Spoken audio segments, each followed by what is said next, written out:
Bom dia. A nossa leitura hoje vai ser em Tito 2, que diz o seguinte: título do texto: Exortações aos velhos, às mulheres, aos jovens e aos servos.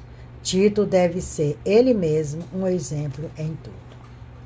Tu, porém, fala o que convém, a sã doutrina.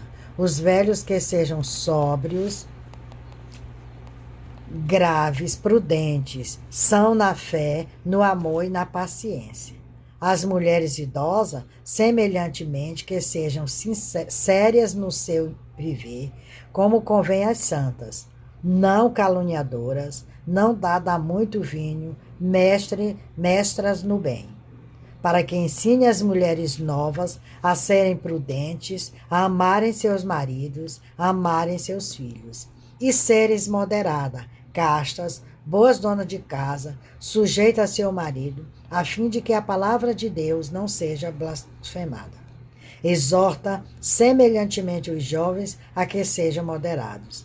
Em tudo, dê exemplo de boas obras na doutrina, mostra incorrupção, gravidade e sinceridade. Linguagem sã e irrepreensível, para que adversário se envergonhe, não tendo nenhum mal a que dizer de nós. Exorta os servos a que se sujeitem a seu Senhor, e tudo agradem, não contradizendo, não defraudando, antes mostrando toda a boa lealdade, para que em tudo seja ornamento da doutrina de Deus, nosso Salvador. Então, olha só, aqui você vê Tito trazendo uma exortação aos velhos, às mulheres e aos jovens. Essa exortação, ela continua valendo para hoje. Eu, que já sou idosa, recebo essa exortação de que sejamos para que nós possamos ensinar os jovens também. É muito importante a palavra do Senhor. Ela nos traz exortação de como nos conduzir nessa terra. Sendo pessoas íntegras, honestas, sinceras, não caluniadoras. Porque as nossas ações aqui é que vai dizer para os jovens quem fomos no passado e quem somos hoje. E testemunho do evangelho que vivemos com sinceridade. Porque não adianta eu viver na igreja fazendo uma coisa e lá no mundo, lá fora está fazendo outro.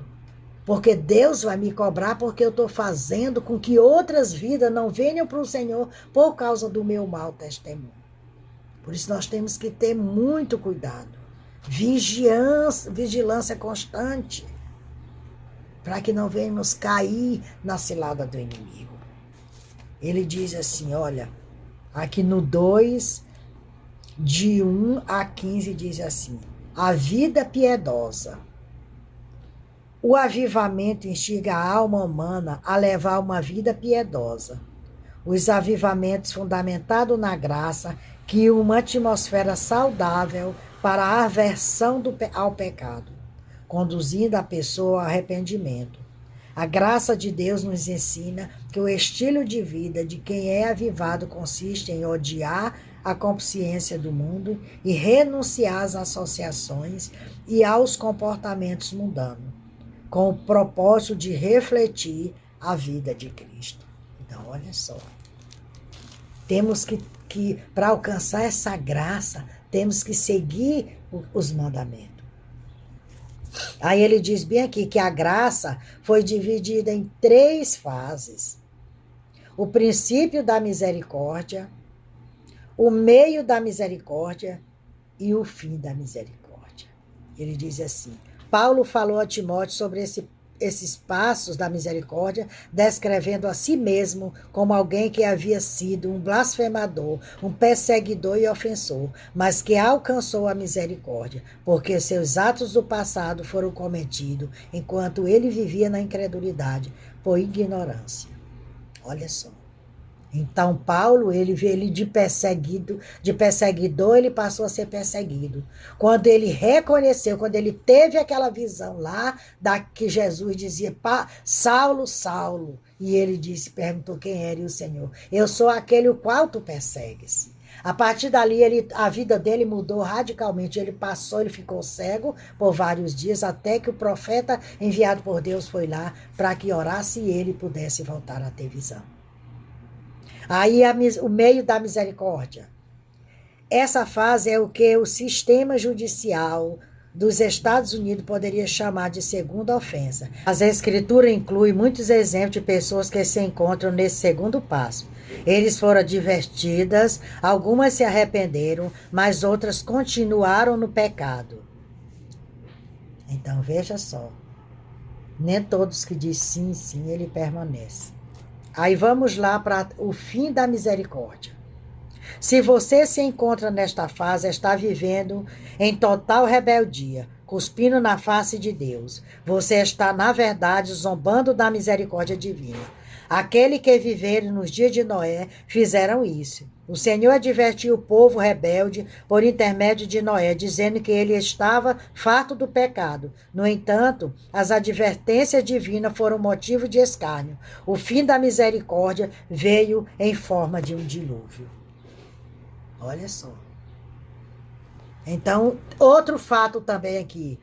Os 2 ladrões crucificados com Jesus também passaram por essas 3 fases. Um deles, enquanto estava na segunda fase, arrependeu-se e percebeu e recebeu a misericórdia. O outro, que não se arrependeu, quando teve a oportunidade, chegou ao terrível fim da misericórdia de Deus naquele dia.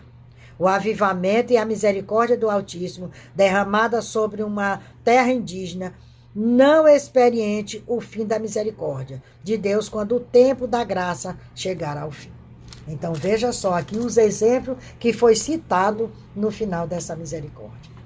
Que o Senhor Jesus venha nos abençoar, leia a Bíblia, tire o dízimo do seu tempo para ler a Bíblia, para conhecer mais da palavra do Senhor, para conhecer os profetas que semearam a semente do Evangelho, para que hoje nós dessemos continuidade a essa mensagem. Que o Senhor me siga lá no YouTube, Raimunda Nunes, Mensagem de Salvação. Que Deus nos abençoe e nos guarde.